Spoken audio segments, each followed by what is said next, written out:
तो दोस्तों हाजिर है हम आपके सामने एक और हाई लेवल की मूवी के साथ जिसका नाम है आफ्टर द सनसेट। दोस्तों शुरुआत में हम देखते हैं एक करोड़ों के हीरो को जिसे कुछ ऑफिसर सही सलामत एक जगह से दूसरी जगह ट्रांसफर कर रहे थे, लेकिन रास्ते में एक भिखारी आता है जो गाड़ी का कांच साफ करने के बहाने हीरा डिटेक्ट कर लेता है और उसकी लोकेशन सीधे किसी अनजान आदमी को भेज देता है।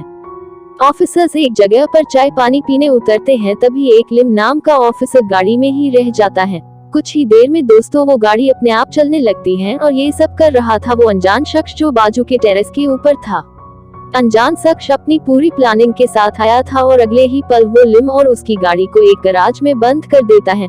वो अनजान शख्स गाड़ी के अंदर कोई केमिकल वाला धुआं रिलीज करता है जिसकी वजह से लिम गाड़ी के अंदर ही बेहोश हो जाता है। दोस्तों ऑफिसर की एक गोली पाइप के जरिए मैक्स को लग जाती है जिसकी वजह से मैक्स जख्मी हो जाता है और वहां से चला जाता है। लेकिन दोस्तों जब पुलिस ऑफिसर आता है और बैग देखते हैं तो चौंक जाते हैं क्योंकि हीरा चोरी हो चुका था। अब दोस्तों देखने की बात ये थी कि आखिर मैक्स गाड़ी के अंदर नहीं आया तो हीरा चुराया किसने। दोस्तों जब मैक्स अपने घर जाता है तो वो लिम को देखता है जो उसी के घर में मौजूद था। मैक्स उसे कहता है कि अगर तुम हीरे के लिए यहाँ आए हो तो वो मेरे पास नहीं है क्योंकि मैं कई सालों से चोरी का धंधा छोड़ चुका हूँ।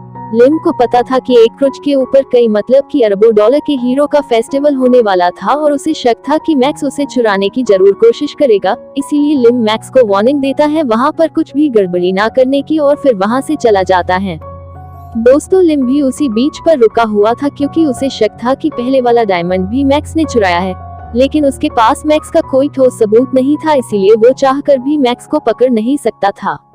लिम दोस्तों मैक्स को 7 सालों से पकड़ने की कोशिश कर रहा था लेकिन वो कोई भी सबूत मैक्स के खिलाफ नहीं ढूंढ पाया था, इसीलिए वो उस आइलैंड की एक ऑफिसर से मदद मांगता है मैक्स को पकड़ने में उसका साथ देने की, और वो ऑफिसर लड़की भी तैयार हो जाती है लिम की मदद करने के लिए।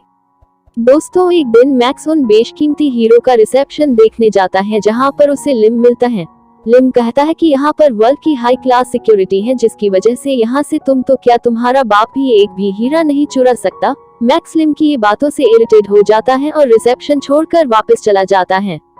दोपहर के वक्त एक बिजनेसमैन मैक्स को मिलता है जो मैक्स को कहता है कि मैं इस आइलैंड के मासूम लोगों को एक अच्छी जिंदगी देना चाहता हूँ। मैक्स उसकी बातों को समझ नहीं पा रहा था, इसीलिए वो उसे कहता है कि साफ साफ बोलो तुम क्या चाहते हो। तभी बिजनेसमैन उसे कहता है कि तुम मेरी मदद करो उस क्रूज से एक बेशकीमती हीरा चुराने में। बिजनेसमैन का मकसद था कि वो उस हीरो को चुरा कर बेच देगा और जो भी पैसे आएंगे वो इस आइलैंड के लोगों के ऊपर न्योछावर कर देगा ताकि इस आइलैंड के लोग एक अच्छी जिंदगी जी पाए। मैक्स इस काम को करने की ठान लेता है और वो लिम को कॉल करके सारी बात बताता है कि मैं हीरा चुराऊंगा और अगर तेरे भी बाप में दम हो तो मुझे सबूत के साथ पकड़ लेना। दोस्तों यहाँ पर अब चैलेंज की बात आ गई थी कि कौन बेहतर है, ऑफिसर लिम या फिर चोर मैक्स, क्योंकि दोनों एक दूसरे को दुनिया के सामने बेहतर साबित करना चाहते थे। लिम ने एक ट्रैकर लगाया था मैक्स के घर पर ताकि वो हर वक्त मैक्स के अगले कदम की खबर पर नजर रख सके, लेकिन दोस्तों मैक्स भी एक इंटेलिजेंट बंदा था क्योंकि वो लिम के हर एक कदम से खुद 2 कदम आगे था।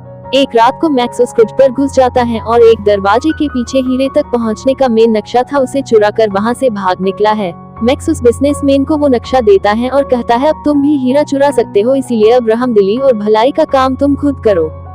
दूसरी ओर लिम को भी ऑफिसर लड़की के जरिए पता लग चुका था कि मैक्स अकेला नहीं है और आइलैंड का बिजनेसमैन भी उसकी मदद कर रहा है। एक बार मैक्स लिम के पास जाता है और कहता है कि मैं चोरी छोड़ चुका हूँ, इसीलिए तुम मेरा पीछा छोड़ दो और उस बिजनेसमैन को पकड़ने की कोशिश करो। अगली सुबह आइलैंड के ऑफिसरों को भी लिम की सच्चाई पता चल चुकी थी क्योंकि लिम को 7 सालों से सस्पेंड कर दिया था जब वो हीरा बचाने में सक्सेस नहीं हुआ था। मैक्स लिम को कहता है कि अब हमें चोरी नहीं करनी, लेकिन इस समुद्र के अंदर करोड़ों का सोना है जिसे हम मिलकर चुरा सकते हैं। लिम भी उसकी बातों में आ जाता है क्योंकि दोस्तों लिम पहले से ही सस्पेंड था और उसे पैसों की बहुत जरूरत थी। लेकिन जब लिम को ये लग रहा था कि मैक्स सोना ढूंढने में लिम की मदद कर रहा है, तभी दोस्तों मेज क्रूज पर बेशकीमती हीरा जो इजिप्ट का था उसे चुराने में लग चुका था। जरा देखिए एक बार।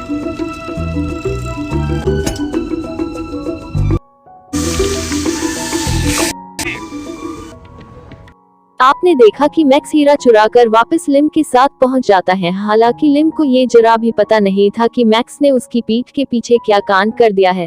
जब लिम की साथी को हीरे की बात पता चलती है तब उन दोनों का भरोसा चलना चूर हो जाता है जो मैक्स के ऊपर था। सबूत न मिलने की वजह से वो मैक्स को उधर ही छोड़कर चले जाते हैं। जैसे ही मैक्स अपने कमरे में जाता है तो देखता है बिजनेसमैन को, जिसे शक था कि हीरा मैक्स ने ही चुराया है और अब बिजनेसमैन को वो हीरा वापस चाहिए था। लेकिन दोस्तों, जैसे ही वो बिजनेसमैन मैक्स को मारे उससे पहले वहां पर लिम आ जाता है और बिजनेसमैन को मौत की नींद सुला देता है। लिम दोस्तों मैक्स को बचा रहा था, लेकिन उसके पीछे उसका मकसद क्या था वो हम थोड़ी देर बाद सामने लाएंगे। तो दोस्तों अब आता है मूवी में ट्विस्ट, क्योंकि हमें लगता था कि लिम को कुछ पता नहीं है, लेकिन हर कदम पर लिम मैक्स से 2 कदम आगे था। उसे पता था कि मैक्स हीरा चुराएगा और कहाँ पे रखेगा। उन सभी पर लिम की नजर हमेशा मैक्स पर रहती थी। लिम दोस्तों बहुत खुश था क्योंकि हीरा उसके पास था और उसने बुरी तरह से मैक्स को हराकर रख दिया था। मैक्स दोस्तों अब हार चुका था और कुछ भी नहीं कर सकता था, इसीलिए वो उधार की चाय पीकर वहां से अपने घर वापस लौट जाता है। और दोस्तों यहाँ पर मूवी की एंडिंग हो जाती है।